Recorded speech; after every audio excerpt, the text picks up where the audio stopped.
ካብ ትግራይ ሆራይዘን ኣብ ዘለኹም ይብጻሕኩም ክብራትን ፍትዋትን ተኸታተልቲ ዜናታት ትግራይ ሆራይዘን ይስዓት ዘተኣኻኽብ ናይ መሓደሽቲ ምዕባለታትን እዋናዊ ዜናታትን ቀሪብናልኩም ኣለና ንምክትታልኩም ብኽብሪ ንዕዶም ሰናይ ምክትታል ምሳና ሰዓቡም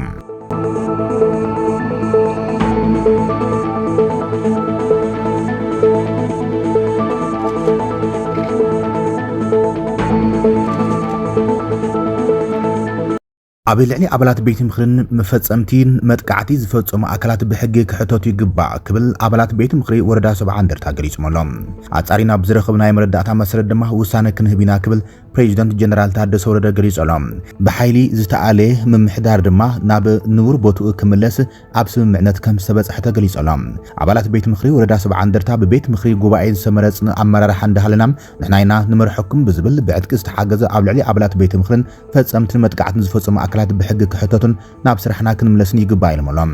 ኣባላት ቤት ምኽርን ኣከብቲ ቆምቲ ኮሚቴን ወረዳ 70 እንደርታ ኣብ ልዕሊኦም በፂሕና እዩ ዝበልዎ በደልን ጥሕሰት ሕግን ሎሚ ናብ ፕሬዚደንት ጊዜያዊ ምምሕዳር ትግራይ ጀነራል ታደሰ ወረደ ከይዶም ጥራዓን ኣቕሪቦም ቤት ምኽሪ ወረዳ ከይዲ ኣፋጽማ ስራሕቲና ገምገመ ኣብ ዝነበረሉ እዋን ብቤት ምኽሪ ዘይተመረጹ ኣካላት ንሕና ኢና ንመርሐኩም ብዝብል ብዕጥቂ ዝተሓገዘ ግንቦት 8 2017 ዓ.ም መጥቃዕቲ ፈጺሞምልና ኢሎም ኣባላት ቤት ምኽርን ኣከብቲ ኮሚቴን ወረዳ 70 እንደርታ እቲ ብዕጥቂ ዝተሓገዘ ሓይሊ ብቤት ምኽሪ ዝተመረጽና ንሕና ኢና ስልጣን ልቐቁልና ብዝብል ኣብ ልዕሊ ኣባላት ቤት ምኽርን ፈጸምቲ ኣብያተ ዕዮን መጥቃዕቲ ከም ዝፈጸሙ እዮም እቶም ኣባላት ቤት ምኽሪ እንደርታ ገሊጾም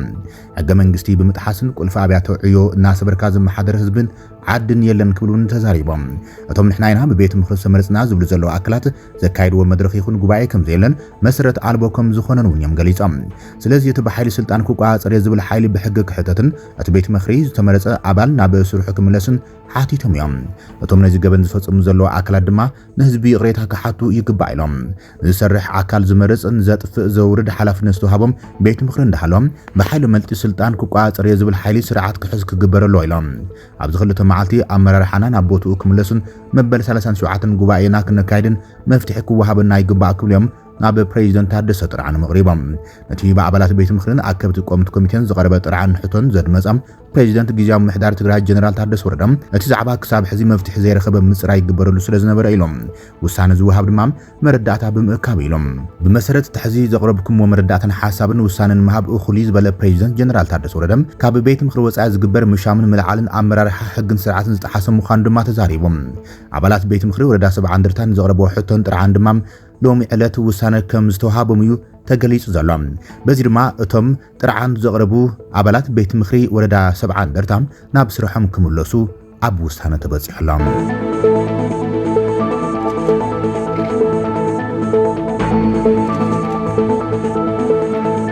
መንግስቲ ፌደራል ሕብረት አፍሪካ መንግስቲ አሜሪካ ሕብረት አውሮፓን ማሕበረሰብ ዓለምን ክሳብ ሕዚ ዘይተተግበሩ ውራያት ውዕሊ ፕሪቶሪያም ብዝሕሸ ብርኪ ክትግበርን ኣብ ልዕሊ ህዝቢ ትግራይ ዝቕጽሉ ዘለዎ በደላት ጠጠው ንክብሉን ሕጋውን ሞራላውን ግቦኦም ክፍጽሙ ውድብ ዲሞክራሲያዊ ስምረት ትግራይ ስምረት ጸዊዖም እቲ ስምረት ዝተባህለ ሓዱሽ ውድብ ሎሚ ብምኽንያት መበል 34 ዓመት ዝኽሪ ዓወት ግንቦት 20 ኣብ ዘውፅኦ ቦካር መግለጺኦም ኣብ ውሽጢ እንደገን ዝርከብ ትግራዋይ ኣብ ጎኑ ዓሲሎም ክቃለሱን ጻውዒት ተቕሪበሎም ውድብ ስምረት ብቅድሚ ትማል ሶኒ ግንቦት 18 2017 ዓ.ም ካብ ቦርድ መረጻም ቅድመ ኣፍርጦ ምርካቡ ዝዝከር እዮም በዚ ድማ ኣብ ዝቕጽሉ 3 ኣዋርሕ ውሽጢ ጉባኤ ከካይድ ኣብ ምድላው ከም ዘሎ ድማ ገሊጹ እዮም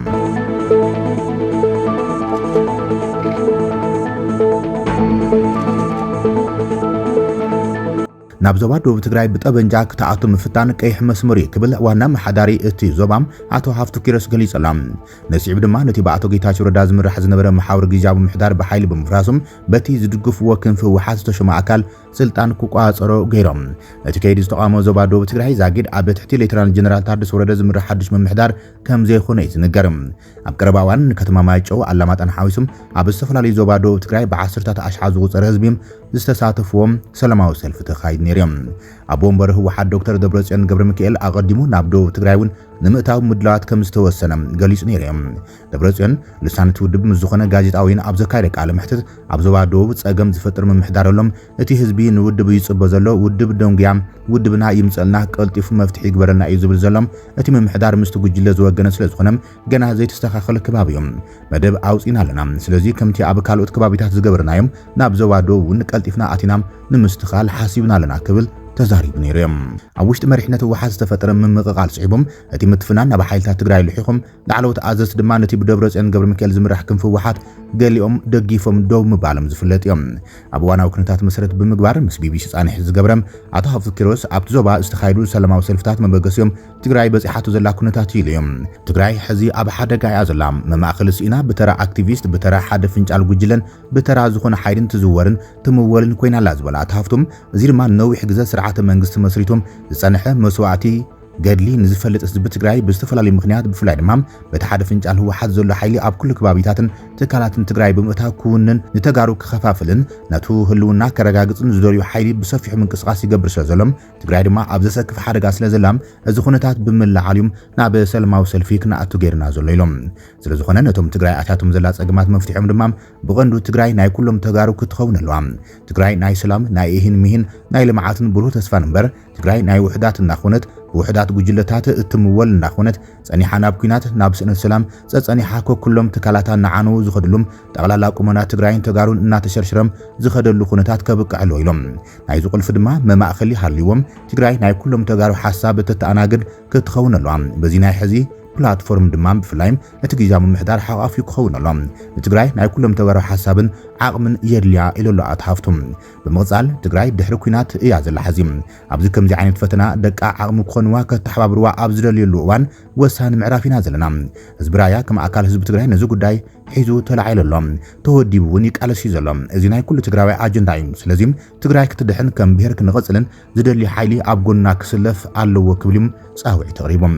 እቲ መፍትሒ እውን ናይ ሓባር ዓምዲ መማእኸሊ ሃልዩና ተጋሩ ኣብቲ መማእኸሊ ንሱ ንዕሰልዩ እቲ ሕተና ክብልዮም ገሊጹ ዘሎም ትግራይ ካብ ተኸፋፋሊ ጉጅለ ህወሓት ሓራ ክትኸውን ኣለዋ ዝበለ ኣቶ ሃፍቱ ኪሮስ ትግራይ ካብ ዝጉጅለ እዚ ትውፃእ ማለት እዚ ጉጅለ እዚ ካብ ትግራይ ይጥፋእ ማለት ኣይኮነን ትግራይ በዚ ጉጅለ እዚ ትምወል ዘይኮነትስ ኩሎም ተጋሩ ልእከቡላም እዚ ጉጅለ እዚ እውን ሓሳብ ኣለኒ ዝብል እንትኾይኖም ሓሳቡ ሒዙ ብፍትሓዊ ዲሞክራሲያዊ ብዝኾነ መንገዲ ዝቐርበሎም እቲ ሓሳቡ ብሓይሊ ብጠበንጃ ዘይኮነስ ሓሳቡ ናብ ዕዳጋ ቀሪቡ ዝሽመተሉ መንገዲ ንህዝቢ ትግራይ ናይ ኩሎም ሓሳባት ከዳምፅ ዝኽእለሉ ዕድል ክፍጠር ዘለዎ ዝበለ ኣቶ ሃፍቱም እዚ ሓይሊ እዚ ናይ ምልካ ሓይሊ ዓንዳር ሓይሊ ንብለሉ ዘለና ምኽንያት ሓሳበይ እንተሰሚዕኹም ንጽቡቕ እንተዘይሰሚዕኹም ድማ ክትሰምዑኒ ክገብር እየ ጠበንጃ ኣለኒ ሓይሊ ኣለኒ እዩ ዝብል እዩ ኢሎም ሓሳበይ ዋላ በኣኹም ኣይጠልብ ሓይሊ ኣብ ልዕሊኹም ክጽዕን እየ ክድዕንነኩም እየ ርእስኹም ክተድንኑ ክገብር እየ ብዝብል መንገዲ ንነዊሕ እዋን ዝመጸ እሞ ድማ ዘብፅሕና እውን ንፈልጦ ኢና ዝበለ ኣቶ ሃፍቱም ንመጻኢ ትግራይ ዘረጋግጽ ባይታ ክፍጠር ክኽእል ኣሎ ብናይ ሓደ ፍንጫል ጉጅለ ዓብላላይነትን መዋልነትን ዝንቀሳቐስ ዝኾነ ዓይነት ትካል ትግራይ ክህልዋ ይግባን ከምዚ ዓይነት ዓንዳርን ምልክን ሓይሊም ስጋኣት ክንኾኑ ኢና ንቃልስ ዘለና ኣብ ቐጻሊ ኣብ ሓጺር ትልሚ ኣውፂና ኢና ንቃልስ ዘለና ኢሎም ንሕና ከም ህዝቢ ግን ኣያም ንበል ዝብል መልእኽቲ እናሓለፈ ይውዒሉ ንሕና ዕግርግር ንሰላምን ስነትን ምልክን ዘዋዕና የለን ስለዚ ንሕና ኣብ ስራሕና ኢና ዘለና ኣብ ዝሓለፉ 2 ዓመታት 2 ኣብ ቦምበር ናይ ሓደ ወረዳም 2 ከንቲባ 2 ማሕደር ዝበሃል ነገር ኣብ ዘዋዶው የለን ኢሎም ከም ህዝቢ ኮነ ከም መሪሕነት ኣብ ሓደ ሰሚሩ ትካላት መንግስትን ህዝብን ሒዞም ኣብ ናይ መንግስትን ህዝብን ተልእኮ ምፍጻም እዩ ዘሎ ዝበላት ሃፍቱም ህዝቢ ሓያል እዮም ንሕና ሰብ ብረት ኣይኮናን ብረት ሒዙ ብብረት ጨፍሊቑ ከኣቱ የዝብል እንተሃልዮም ህዝቢ እዩ ዝጭፍልቖም እዚ ሓይሊ እዚ ናብ ከምዚ ዓይነት ውሳነ እንተኣትዮም ኣብ ትግራይ ክበጽሕ ዝኽእል በሰላ ብጣዕሚ ሕማቕ እዮም ሕዚ እውን ናሃትና ዓንዲ ሕቆ ህዝብና እዮም ካብ ዝወጻኢ ካልእ ነገር እንገብሮ የለን ልዕሊ እዚ ድማ ዝኾነ ሓይሊ የለን እዮም ኣብ ካልኦት ከባቢታት ቃልሲ ተገይሩ ህይወት ሰብ እውን ተኸፊሉ እዮም ኣብ ዘባና እውን ተጀሚሩ ነይሩ እዩ ዝበላት ሃፍቱም ስለዚ እቲ ብሕታዊ መማረፂ ብረት ምስ ብረት ምግጣም ዘይኮነስ ብዝተወደበ መንገዲ ክንምክቶ ኢና ምንም ዘጠራጥር ነገር የብሉን ጠበንጃ ሒዙ ናብ ዘባዶ ስለዝኣትዮም ህዝቢ ከመሓድር ኣይክልን ዝመሓድረሉ ህዝቢ እውን ፈጺሙ የለን ኢሎም እዚ ተሓሳስባ እዚ ድማ ኣብ ኩሉ ራያታ ያሎም ኣብ ኩሉ ትግራዋይ ድማ ኣሎ ስለዚ ቀይሕ መስመር እዮም ልዕሊ ኩሉ ግና ህዝቢ ዘባዶ ትግራይ ተወዲቡ ነቲ ኩነታት እዚ ከምኩተ ዝኽእል ሙሉዕ ዓቕሚ ኣለዎም ክሳብ ሕዚ እውን ጸኒሑ እዩ ክብለ ብርሂው ኣቶ ሃፍቱም እቲ ዝተወደበ ሓይሊ ብዕጥቂ ተባሂሉ ዝተሓተተ ኣቶ ሃፍቱ ኪሮስ ብረት እንተዝኸውን ንተቃውሞ ደው ዘብል ህዝቢ ትግራይ በቲ ናይ ጽንተት ወራር ጠጠም በለ ብረት ናይ ዕላማ ውፅኢት እምበር ባዕሉ ውፅኢት ኣይኮነን ብምባል ይመሊሶም እቲ ጉጅለ ደብረጽዮን ብብረት ተሓጊዙ እንተመጺእኩም ከምቲ ኣብ ካልኦት ከባቢታት ዝበጽሐ ጉድኣት ኣብ ልዕሊ ህዝቢ ከይበጽሕም ስልጣን ለቂቕኩም ትወርድሉ ኩነታት ኣሎ ተባሂሉ ዝተሓተተ ኣቶ ሃፍቱ ኪሮስ እዚ ቋም እዚ ክወስድ ዝኽእል እኮ እቲ ጉጅለ እዩ ኣብ ናይ ህዝቢ ኣጀንዳ ዝነብር ናይ ህዝቢ መሪሕነት ዘይኮነስ ካብ ናይ ህዝቢ ኣጀንዳ ወፂኡ ብረት አንጠልጢሉም ብረትን ጥራሕ ስልጣን መቐጸሊ ልደለየ ሓይሊም እሞ ሓያል ተቃውሞ ዘለዎ ሓይሊ ክቕጽል ድዩ ኣይቕጽል ኢሉ ደው ኢሉ ክሓስብ ዝግብኦ እቲ ሓይሊ ንስዮም እዮም ናይ ህዝቢ ኣጀንዳ ኩሉ ሸዓዝ ኣሎ እዮም ኣብ ናይ ህዝቢ ኣጀንዳ ዝዓሰለ መሪሕነት ድማ እቲ ናይ ህዝቢ ኣጀንዳ ክምልስዩ ጻዕሪ ዝገብር እምበር እዚ ዘልዕልካዮ ሕቶ ኣይምልከቱን ኢሎም ካብ ናይ ህዝቢ ኣጀንዳ ትወጽ ስለ ዘለኹም እቲ ህዝቢ ተኸታተሉ ተቃውሞታትን ዓመጻትን ሙልዓሉ ስለ ዘይተርፍ ኣብ ቀጻሊ ኣብ ስልጣን ናይ ምጽናሕ ገዘኻ ከመይ ትርእዩ ተባሂሎም ክሕተት ዝግብኦ ደብረጽዮን እዮም ንሳ ክቕጽላ ዝኽእል ድማ በታ ጠበንጃ ንሳያ ንሕና እንዳሃልና ኣይሃልናም እዚ ኣጀንዳ ዚም ክቕጽሉ ኢሎም እቲ ዋና ጉዳይ ስልጣን ኣይንለቅም ዘይኮነ በዓል ዋና ስልጣን ህዝቢ እዮም ናይ ውልቀ ሰባት ናይ ምውራድን ናይ ምድያብን ኣጀንዳ ይብናን ስለዝኾነ ንሕልዎ ስልጣን የለን ዝኾነ ስልጣን ኣሳጢሕና ብዝኾነ ካልእ ክምንጠል እንደልዮ ስልጣን እውን የለን ትግራይ ዝጠቅም ሓሳብ ሒዘ መጽለኹ ዝብል ሰብ እንኳዕ ደሓን መጻኻ ኢና ንብል ዞባ ደቡብ ትግራይ ኣብ መንጎ ንእገለ ክቦዮም ንእገለ ይህቦን ዝብል ክትዕ ውሽጢ የለናን ኢሎም እቲ ኻልኣይ እቲ ዝግበር ዘሎ ናይ ማሕተም ስልጣን ምምንጣል ጉዳይ ይኮነን እዚ ናይ ህዝቢ ትግራይ ህልውና እዩ ስለዚህም ናይ ጠበንጃ ፖለቲካ ይኣክል ክንብል ኣለና ኢሎም ኣብቲ ዞባ ዝንቀሳቐስ ዝዓጠቕ ሓይሊ ከም ዘየለ ዘመላኽተ ተመሓዳሪም ኣብ ዞባ ደቡብ ትግራይ ትማሊ ይኹን ሎሚም ዝንቀሳቐስ ዝኾነ ይኹን ዕጡቕ ሓይሊ የለን ፈጽሙ የለን እዚ እቶም ባህልቱን ከም ዘየለ ይፈልጥዎ እዮም ኢሎም ኣብ ዞባ ደቡብ ትግራይ ዕጡቕ ምንቅስቓስ ዝህሉም ብናይ ሓደ ክልተ ሰዓት ኦፕሬሽን ይዝውዳም ቀደም እውን ኣብ ዝተፈላለዩ ከባቢታት ስልጠና ይህቡ ኣለዉ ይብሉ ሰራዊት ትግራይ ኣብ ዘለዎ ከባቢን እኮ እዩ ስልጠና ይካየደሉ ተባሂሉ ዝለዓል ስለዚህም ብዞባ ደቡብ ትግራይ ዝምወል ኮነ ዝምራሕ ዝኾነ ዕጡቕ ሓይሊ የለን ኣብ ዓፋር ከባቢ ኣሎ ዝበሃል ክንሓስበሉ ዝግባእ ካብ ኩሎም ከባቢታት ትግራይ ዝኸደ ከም ዝኾነ ሓበሬታ ኣሎም መብዛሕትኦም ድማ ኣባላት ሰራዊት ዝነበሩ እዮም ነቲ ናብ ህዝብኻ ጥይት ምዛር ዝመስል ኣይፋሊሉም ኣነ ናብ ህዝበይ ክትኩስ ኣይደልን ዝበለ እዮም ስለዚ ኣብ ዞባ ደቡብ ትግራይ ዝተዓጠቐ ሓይሊ የለን ዞባ ደቡብ ትግራይ እውን ብዕጥቅኡ ሰላምን ስልጣን ዝመጽእ ዝበለ ተሓሳስባ የብሉን ሰላም ክንረክብ ኣለና ከም ዞባ ሕዚ ምስ ሃፍትና ዝደቀስና ኢና ንብል ሃፍትና እንትዕቢናይን እንተተጠቒምናሉን ሰማዒና ክበዝሕ እዩ ክብል እዩ ዋና መሓዳሪ ዞባ ደቡብ ትግራይ ኣቶ ሃፍቱ ኪሮስ ምስ ቢቢሲ ኣብ ዝገብሮ ጻንሒት ብዝርዝር ገሊጾም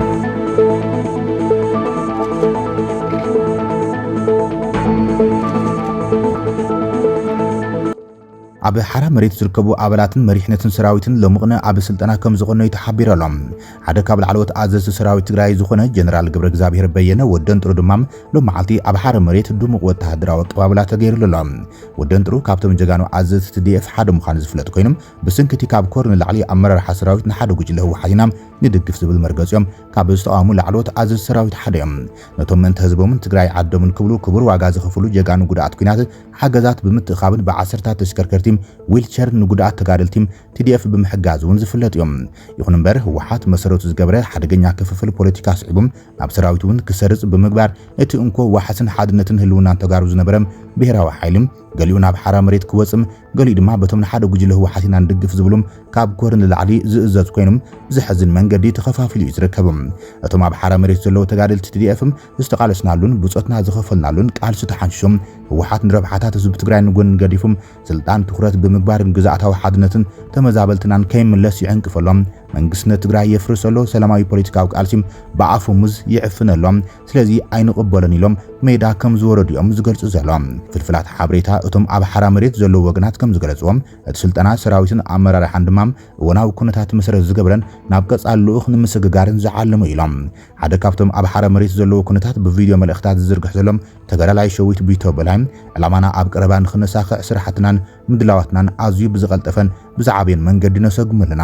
ብጃህራን ብጸለመን ኩነታት ምተለወጡ ነይሮም መራሕትን ካድረታትን ህወሓት ብደንጎላ ካብ ፊንፊኔ ኣይምተባረሩን ነይሮም ዘለዓለማዊ ክብርን ሞገስን ጀጋኑ ሰዋዕትና ክብል እዮም መልእኽቲ ሓሊፉ ዘሎም እቲ ሕዚ ኣብ ስልጣን ዘሎ ብጀነራል ታደሰ ወረደ ዝምራሕ ግዝያዊ ምምሕዳር ትግራይ ድማ እዚ ኣብ ትግራይ ዝምዕብል ዘሎ ሓደገኛ ኩነታት ብኣግባቡ ህጹጽ መፍትሕን ብሄራዊ ልዝብን ክግበር ከም ዘሎም ክሰርሕን እዮም ጻውዒታት ዝቐርቡ ዘሎም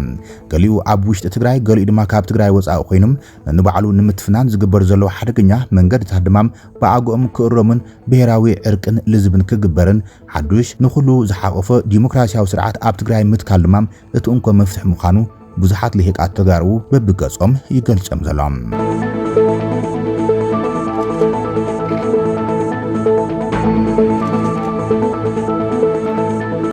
ኣዘራራቢ ጋዜጠኛ ስታሊን ገብረስላሴ ምስ ፕሬዝዳንት ኢሳያስ ኣፈወርቂ ተራኺቡሎም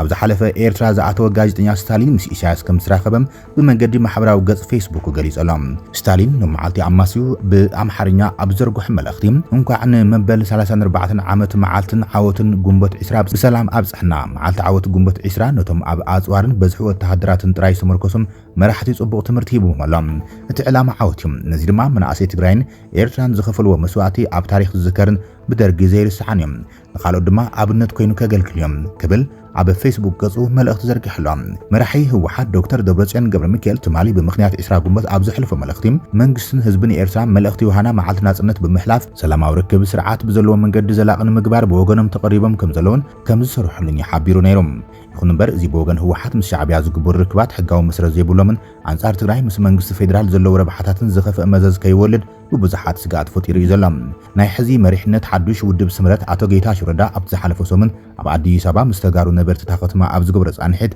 اتغجله دبرصن مس شعبيا زغبرو زلو ركب نسلام زيكونس ناي صلاي انصار مفرارمتي سممنت بريترام بحبار نموقع زعلمو يكبل يغليصوام انتخنه بوغن هو حد جن اتركب تطناخرو كقصلن حيلو كم زقصلن نسلام كم زخونن يوم زغلصو زلام